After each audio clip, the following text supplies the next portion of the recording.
Terima kasih atas waktu dan kesempatan yang telah berikan kepada saya. Perkenalkan, nama saya Veronica Nubatunis dengan NIM 18030300108, kelas C semester 6, Fakultas Ilmu Sosial dan Ilmu Politik, Universitas Nusa Cendana Kupang. Baik, saya akan membahas buku dari mata kuliah anti korupsi dengan judul Dinamika Mengambil Keputusan Moral. Kebijakan integrasi seringkali didasarkan pada pemahaman bahwa orang akan mengeksploitasi peluang untuk melakukan kesalahan setiap kali keuntungannya bernilai berisiko, terpotensi negatif konsekuensi. Dengan kata lain, individu diasumsikan menimbangkan kemungkinan mendapatkan tertangkap, yaitu ketantangan kontrol internal dan eksternal, dan memaksimalkan deteksi dan sanksi berikutnya terhadap keuntungan yang tidak semestinya yang bisa mereka peroleh melalui tindakan atau kelembahan. Implikasi kebijakan dari pandangan seperti itu melibatkan pemantuhan tingkat tinggi dan pelaksanaan. Namun dalam kehidupan sehari-hari, moralitas seringkali berekspresikan sebagai karakter, sifat. Ketika dihadapkan pada pilihan terkait integratif, diasumsikan bahwa seorang akan melakukan berkonsultasi dengan nilai-nilai pribadinya dan akan bertindak sesuai dengan nilai-nilai itu. Memang korupsi perilaku sering diartikan sebagai perpanjangan dari karakter buruk dari mereka yang terlibat. Yang berikut, memang korupsi perilaku sering diartikan sebagai perpanjangan dari karakter buruk dari mereka yang terlibat.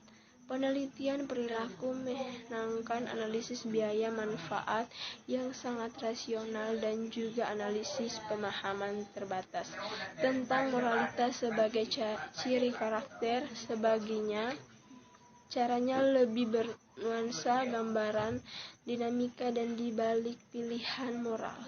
Dalam sistem integratis yang berfungsi dengan baik, individu menggunakan kekuasaan direksional dengan kebijaksana, menilai secara adil, memimpin dengan memberi contoh, dan berbicara terhadap pelanggaran. Kenyataan tentu saja lebih menangkan bagaimana kebijakan integratis mendorong dan mendukung pilihan moral seperti itu. Yang berikut, pilihan moral. Siapa yang diperkirakan oleh pembuatan kebijakan saat merencanakan kebijakan integratis? Ambil jalan lain, siapa yang tidak etis? Jawabannya atas pertanyaan ini sangat penting dalam menegakkan integratis kebijakan warga. Wawasan perilaku membuat kasus untuk kebijakan integratif didasarkan pada pemahaman bahwa bahkan pembuatan keputusan yang termaksud baik, sedangkan gagal membuat pilihan etnis terbaik, dapat dikerjakan untuk mencegah kekurangan etika. Ini memahami siapa yang melakukan kesalahan di mana, di situasi seperti apa, yang sering menentukan jenis pencegahan yang digunakan. Namun pelanggaran tidak selalu merupakan keputusan yang disengaja atau tidak disengajakan berdasarkan niat buruk. Sebab sebaiknya pilihan moral adalah proses yang dinamis.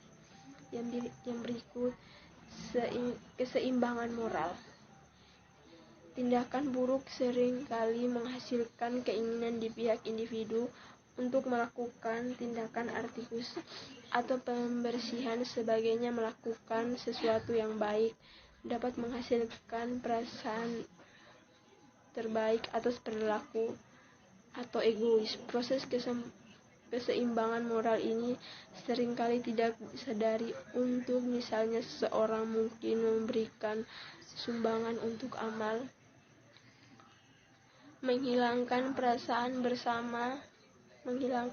bersama tanpa sepenuhnya diperoleh dalam suatu situasi dapat membuat seorang bertindak dengan cara moral dengan cara yang sama sekali berbeda.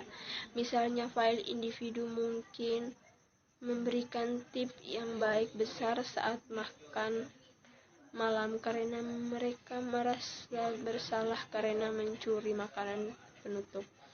Rekan kerja dari tempat saat moral yang sebenarnya konsekuensi dari tindakan mereka. Orang mungkin merasa lebih bermoral karena bobot sebuah pengalaman, misalnya menahan rasa sakit atau diperlakukan tidak adil, dapat membuat orang lain merasa disensikan untuk menjadi egois.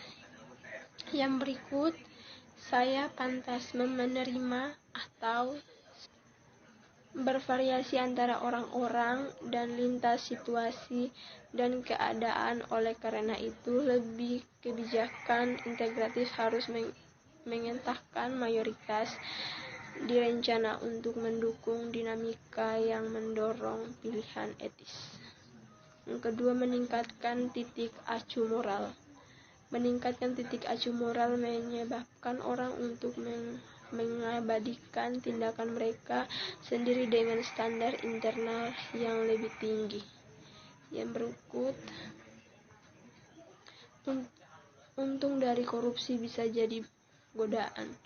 Tetap setia pada poin prevensi moral. Interaksi tersendiri tidak ada selalu mudah. Acting melawan kompas moral ini sering kali didorong oleh godaan perilaku yang terlibat memanfaatkan langsung yang mungkin tidak memenuhi tujuan jangka panjang pelanggaran tersebut untuk membeli yang berupa perhatian mungkin tidak mengakibatkan perasaan bersalah. Di situasi ini dapat dipahami sebagai suatu masalah pengendalian diri. Yang berikut peringatan moral, pesan kecil, efek kuat. Salah satu strategi langsung untuk mendorong perilaku etis dengan mengingatkan pengambilan keputusan standar moral. Penelitian telah menunjukkan bahwa pesan yang tidak mencolok dapat memiliki dampak yang mencolok. Di Australia merupakan praktis umum untuk membeli koran dari swadaya kota layanan di tempat umum. Surat kabar memiliki harga tetapi tidak ada kendali atas berapa banyak uang yang sebenarnya dimasukkan pelanggaran ke dalam kota. Saat mereka mengambil kertas, para peneliti dari Universitas Linz dan Wina melakukan percobaan lapangan pada kota penjualan kertas ini pada beberapa kasus. Ini penelitian lain menunjukkan efek berupa sebagai contoh siswa kurang menyontek ketika diingatkan tentang moral seperti 10 perintah sebelum pengikutan tes. Dimeksi dan Deal bekerja sama dengan pusat penelitian. Sama seperti pusat penelitian menerapkan wawasan perilaku terhadap kebijakan pendaftaran hadiah mereka untuk meningkatkan kepastian. SEP mengirimkan email pengingat kepada pegawai publik yang diminta untuk mendaftarkan penerimaan mereka hadiah.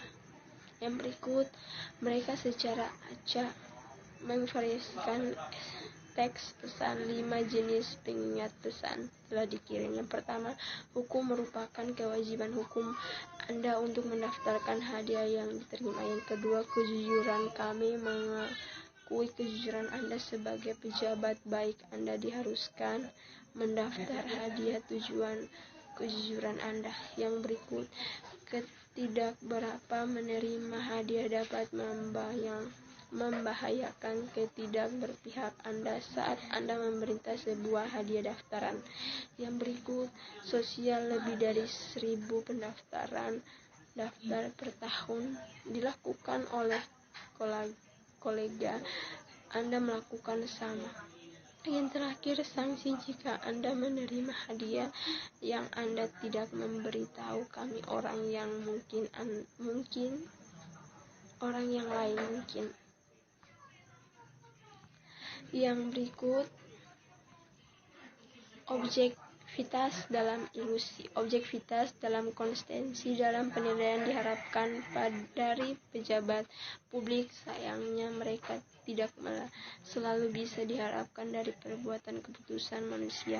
Keduanya seringkali melakukan pilihan moral karena di mana pengambilan pihak moral sastra dibandingkan mayoritas cara-cara yang mana di penilaian manusia disesatkan bisa bawah sadar.